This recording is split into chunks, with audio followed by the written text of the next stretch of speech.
So I think everybody in this room is probably familiar with the idea of an embedded financial product. I'll take you back to the first panel of the day. We were talking about the digital customer experience.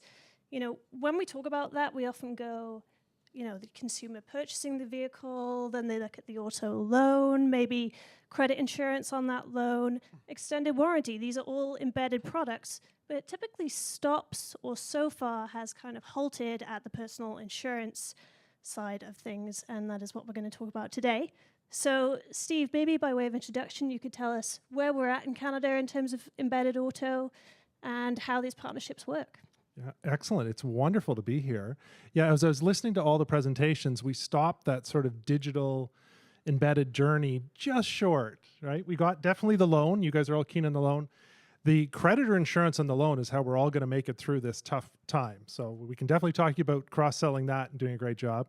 Of course, you all know the extended warranties and how that can be part of the whole model. Well, don't stop there now. Now you can do the personal auto insurance. And we bring the home along with that too. So that's been some of the innovation. You're all sitting on one of our reports that gives us just a high-level view of the concept of embedded insurance. And this is a consumer-driven initiative. Like, this is what customers expect. I think Scott was terrific referring to Netflix, how it's just, you know, they're just setting a higher standard for digital interaction. So you'll see in the report, we basically asked, you know, you're very familiar with getting your travel insurance when you're booking your flight.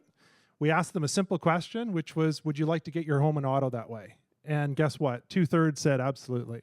So anyways, that's what we're having great discussions with various players in the marketplace about how to put those programs together. So exciting time. Great, Jonathan. You've got a broad, almost global view of kind of how this embedded market is looking. Can you give us some insight on what you're seeing in Canada and then kind of looking at, you know, our close neighbor, the US, and maybe the UK as well? Yeah, happy to. And I like that you use the word adoption and that it's customer driven. I think the report really highlights the demand that's in the market from a customer perspective. So customers are interested in purchasing this way.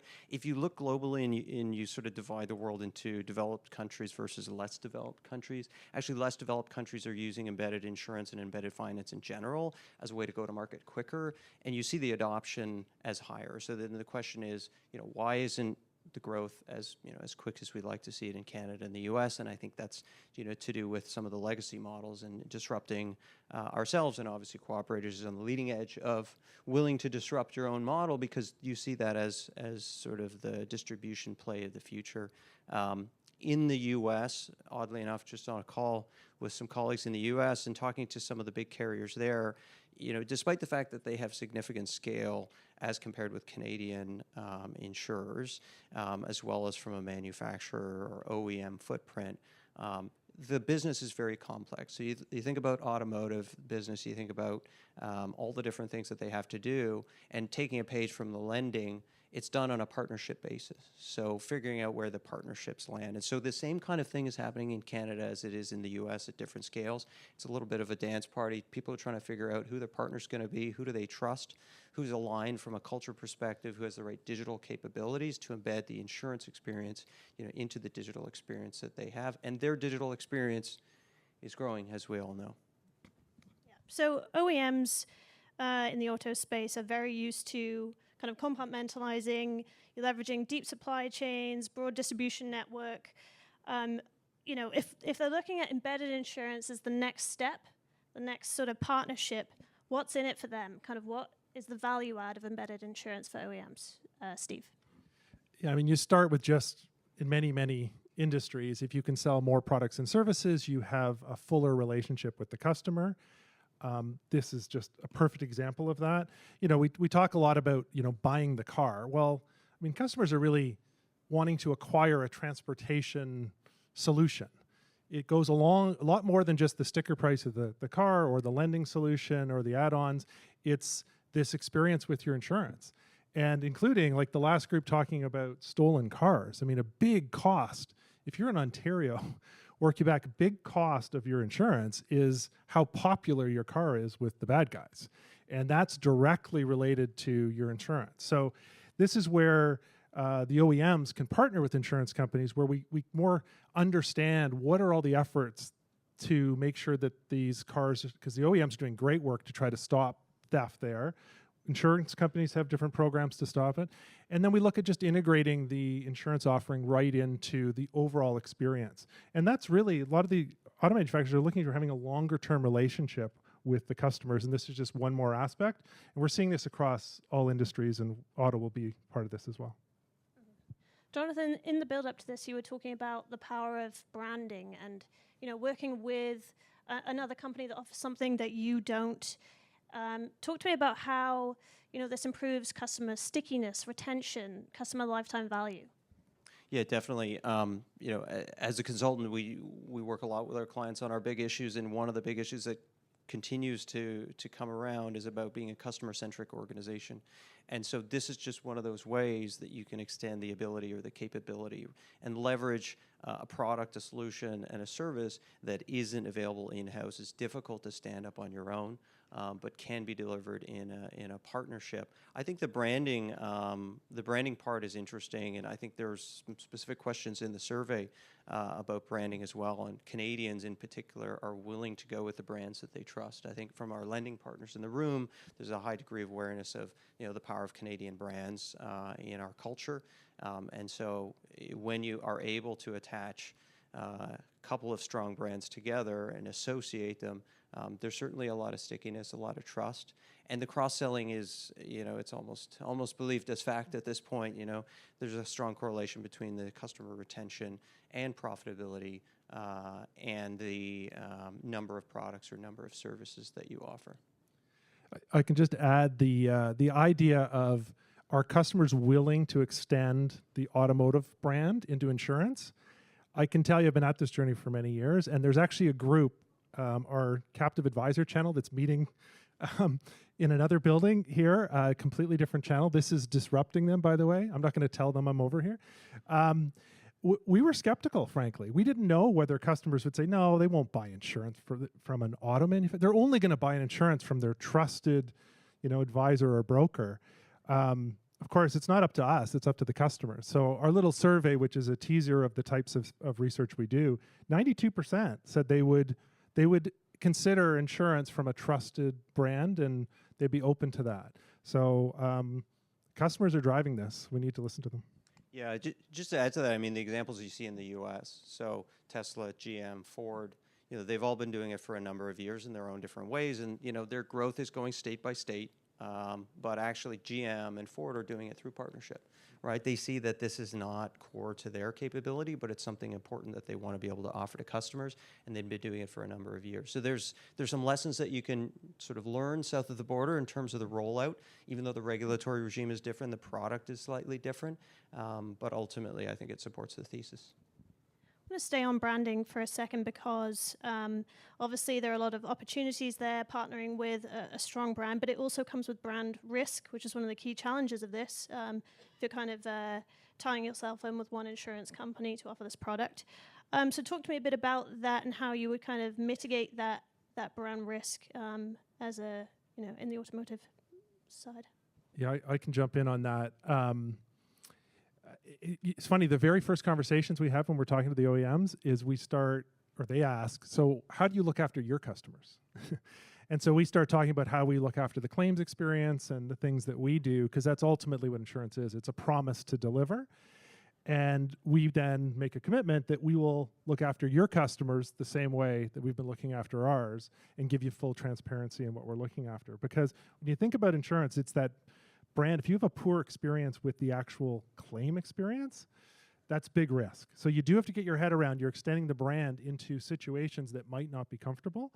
So it's really critical. It can be dangerous if you're extending your brand with an insurance company that's not going to give the experience that you want. So it can be a little tricky. Mm-hmm.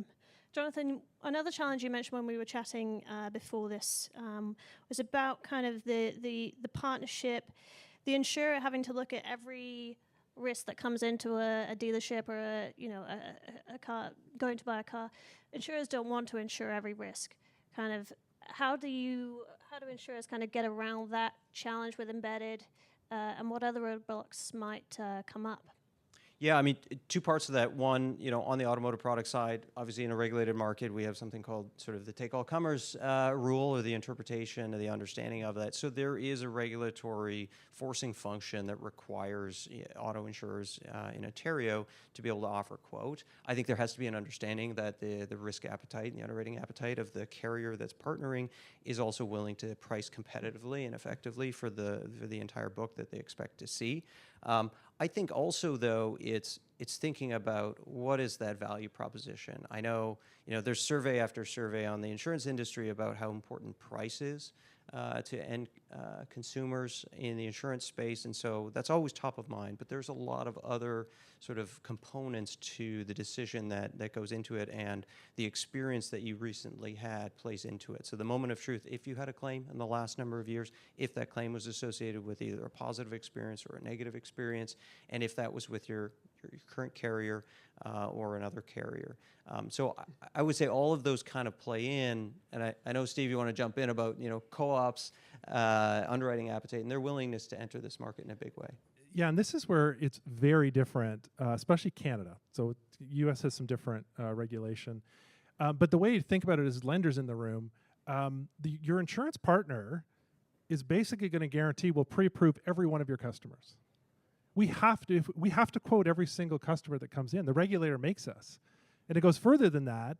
The pricing algorithm that we use based on the driving experience, the type of car, all those details, that detailed algorithm, literally the actuarial analysis, we have to get it approved by the actuarial team that's at the regulator, using Ontario as an example. So the price is the price, and we're all using the same price. We're all using the similar model-based pricing. So it becomes, you only need one partner because the one partner is going to offer everything for you with that. And then, of course, you customize it by making sure you've got like the manufacturer parts, because the vision is let's send people back to the dealerships and extend the relationship. Why aren't we repairing cars there? And why aren't we helping the dealer? I bet dealers have no clue that their customer just had an accident. You're out of the loop. Like, you don't even know. Well, that seems crazy. This is a pretty big milestone in the life a relationship the person has with the car, or the car was just stolen. Do they even know? So think of how you can build that in to have a relationship, not to mention helping the customer, get in the right vehicle while they're, renting one or trying a new one or need a replacement. So. Yeah, we've got a lot of lenders in the room today. So I kind of wanted to sort of cross over from the OEM to the lender. Where do they fit into this strategy? Steve, I'll start with you and then over to you, Jonathan. Yeah, and it's really interesting because the lending, as you mentioned at the beginning, Bethan, lending is embedded finance with the car sale. That's the concept, and it's been proven that it's very powerful and very successful. Of course, then the creditor insurance on top of it's a terrific opportunity. We talked about the warranty. So this is just as part of your strategy. You should be thinking about, well, what about the personal auto insurance? Now, the difference, again, using Canada and Ontario in particular, this sale is not done in the dealership, right? It can't be done in the F&I office. So there's, I guess, good and bad news about that. The regulators just are not allowing that. What it means is it's not a problem for the F&I people that go, wait a second, I can't sell one more thing. It'll and it'd be the last thing I want to sell. I want to sell some of the more lucrative products, and I want to make sure I get the car sold. So it's really through the digital experience. So the discussions we're having with the auto manufacturer is, what do you envision all your customer journeys with the customer, and how could we add that? So getting back directly to your question, your communication to renew your leases or starting a leases is a perfect opportunity to have that conversation about what's your insurance situation right now? Are you happy with that? Would you be interested in a quote? And getting that process started. And that's done way in advance of that moment of truth in like a dealership. That's the model that we're working out, and it seems to be quite attractive. And as we've mentioned, many cases, customers are expecting that type of interaction and opportunity with it. Yeah, I think this goes back to sort of what I was trying to explain earlier. One of the things that we think about when you go back to sort of the fundamentals of insurance, and what is it? It is primarily a distribution innovation. But we sort of categorize the different ways of doing it from sort of good, better to best on a bit of a maturity scale. So the most basic level, and you've seen it, if you're booking a flight possibly in terms of travel assurance, is to just show up with the product at the right time. To say, oh, you're booking travel, you're booking a flight, okay, I have a product off the shelf, here you go, let me offer it at the right time in the digital experience. And that's fairly rudimentary, and particularly in travel insurance, has been out there for quite some time. The next level up we see is actually tailoring that product. So to Steve's comment, to say, okay, well, we know you're a Ford customer, we know you have certain driving habits, you've already submitted or shared certain information. Let's use that to tailor that project, maybe the product, maybe the coverages themselves can be sort of pre-selected or adjusted. Maybe some of those pre-approvals for additional sort of coverages and endorsements can be added in advance to try and meet the customer a little closer to where they are.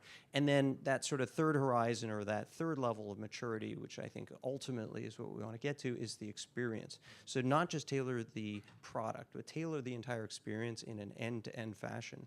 And to your point, there are multiple players in this step, and so the customer doesn't really care who's doing all the different bits and pieces. They see the integrated experience in the end. They think about what's the impact on me and my purchase and my experience with this vehicle, which we're talking a lot about the purchase because it's a key step, but it applies to a whole number of different areas. And I think the opportunity to have connectivity between the partners and participate in the ecosystem, not only will that help the ecosystem, but there will be specific benefits in terms of additional richness of customer information, additional opportunities for renewals or other product enhancement to lending products through that life of the journey. So I think there's a lot of opportunity, but it starts with the basics, and you have to start to think, how can we do this differently from a competitive dynamic? Yeah. So I want to take you both back now to the panel we had just before the networking break. Really interesting discussion about trade tariffs, political uncertainty. There's a lot of challenges for Canada's automotive sector.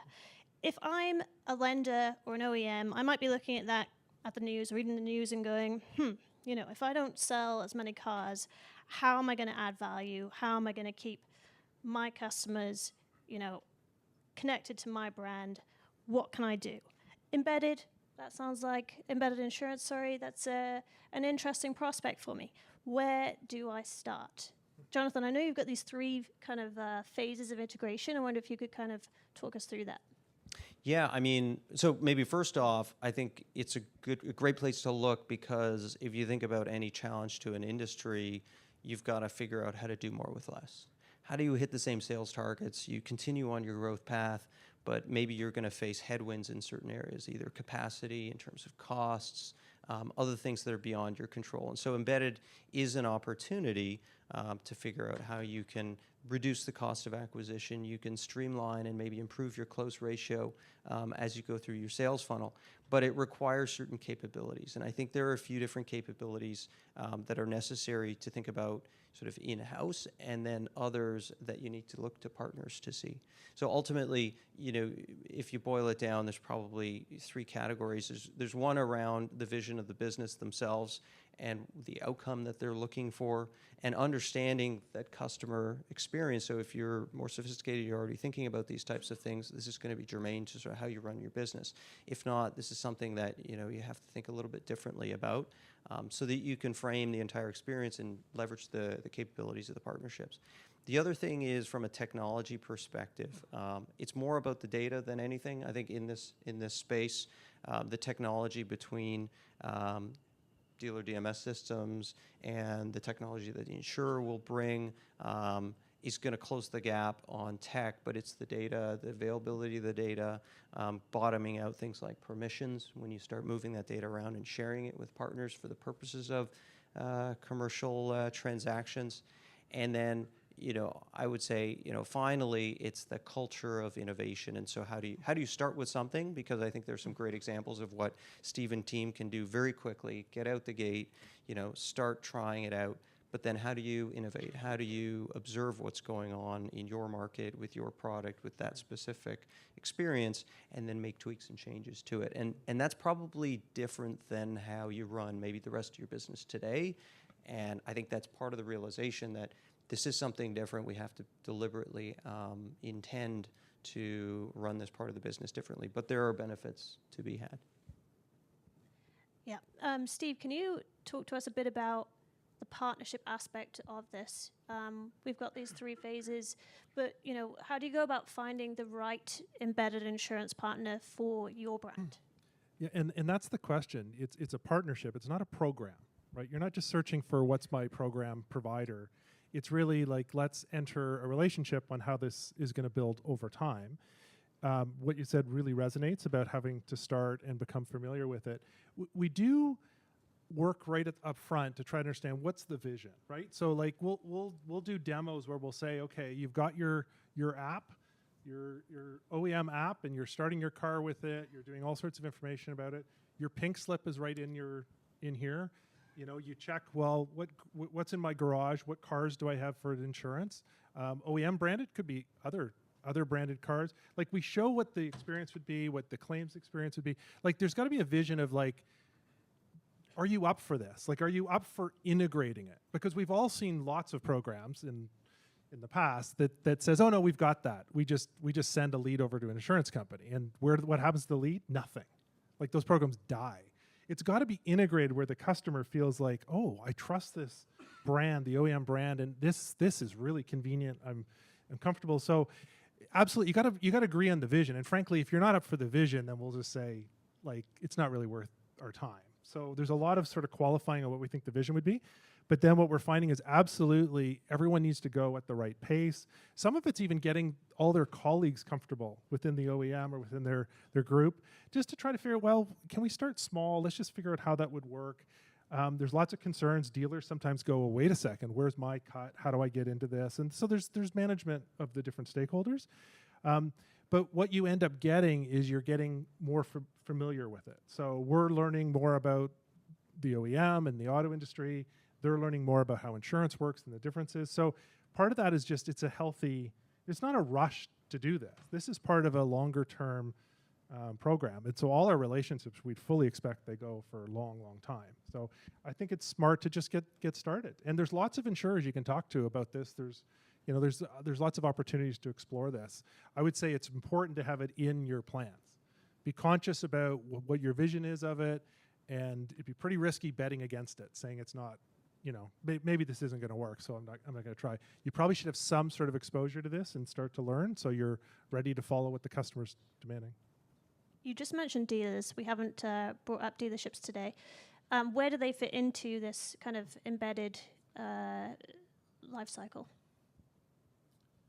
Either one. Yeah, I would look to the embedded lending experience that we have today that is more mature, and you see dealers as more and more the guide for the customer to go through the experience of selecting the vehicle, identifying the needs, and then executing on the transaction and going through all of those steps. And as it shifts to become more and more of a digital experience, the amount of work and the nature of the work that the dealer provides is different. And I think as long as the dealership sees themselves in the role as a facilitator, as a true sort of customer experience or customer service professional, they see the role in enabling that process to occur and ultimately on the back end improve conversion and improve the performance in their result, right? So yes, they have to sell the vehicle, but they have to sell everything along with the vehicle, because if I don't get insurance or I don't get the appropriate lending and financing terms, I can't buy the car or I won't buy the car, right? So it's all bundled together. And I think dealers understand that, and it's just adding one more piece to the puzzle that we've all talked about for a long time, but up until recently has been difficult to actually integrate. Yeah, I think it's understanding that the relationship can still be directly with the dealer, the customer relationship. So this is just enhancing the overall solution.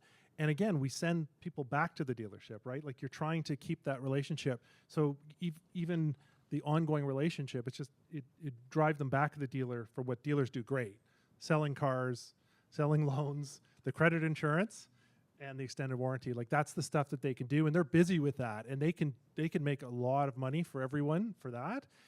And then this is part of a broader relationship that we're just keeping people close to the brand. Yeah.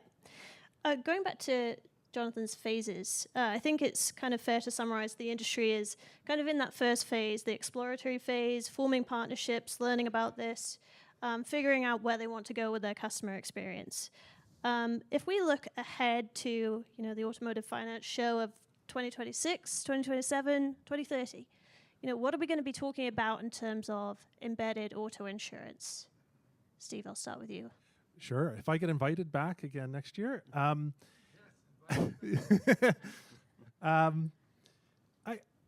think we'll be talking about more than just the first part of the quote and bind, like the actual buying the insurance. I think we'll be talking more about the life experience of the customers, and not so much just the new car user case, but more like, auto manufacturers are talking to their customers all the time, and how can they integrate this insurance protection as part of that, and really penetrating that. I think that'll be sort of the conversation, and we've seen this in the creditor insurance world a lot.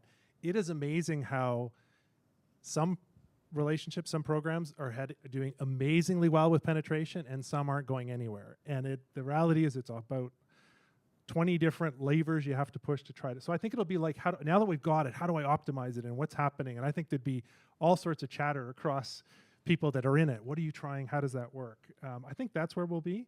If you think further out, well, not that much further out, I think it's telematics.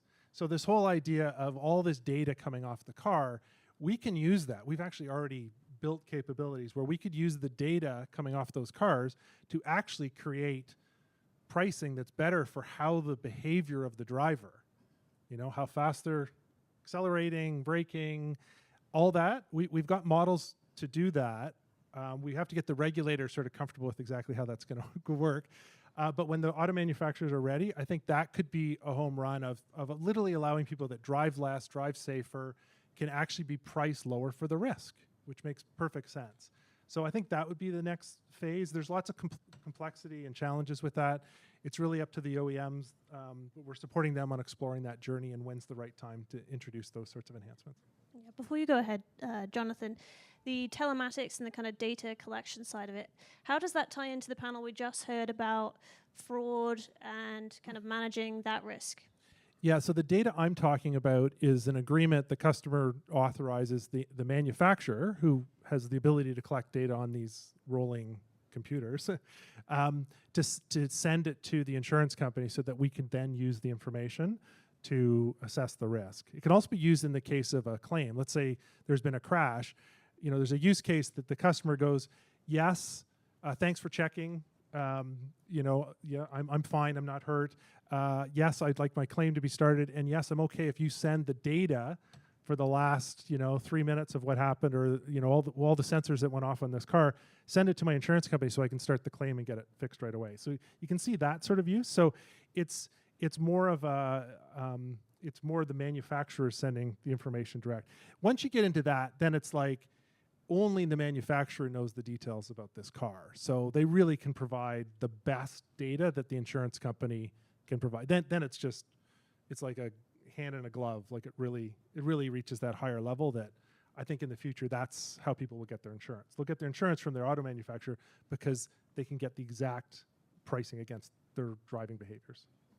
Yeah, that's interesting. Jonathan, where do you see the industry going in terms of embedded insurance? Yeah, so I think adoption will pick up. I think if a year or two from now, we'll be having a conversation with at least one other guest who will say, we're doing it, right? And let me tell you how it's working, right? They're going to be actual examples of doing this at scale and starting to share some lessons learned. And I think those who aren't moving will be in a bit of a catch-up mode. I think the discussion will start to shift in the years after about how do we enhance this, right? So, telematics and the use of telematics, 100% agree. Insurance carriers have the capability today, they've had it for years, to do the pricing, to do the underwriting, using that rich data. They just haven't had access to that data. And even from a privacy perspective, OEMs already have this data. So the privacy part's been sorted out as well. And so you think about fraud and risk associated with it. That framework is already in place for the automotive organizations to have it for their purposes and permissions. It's just a matter of allowing the use case. So the protection of that data, the collection of that data, it's going to add another dimension because the The usage-based insurance now, from an experience, it's in a different app, so it's not integrated. From a richness of the data, it's rudimentary because it's typically just from your smartphone, and so it's limited, and there's some error in there, and so that reduces the impact and the benefit that you can provide to the customer on pricing and on the experience. So there's a convergence of a number of different technologies when you start to stitch these things together. Yep.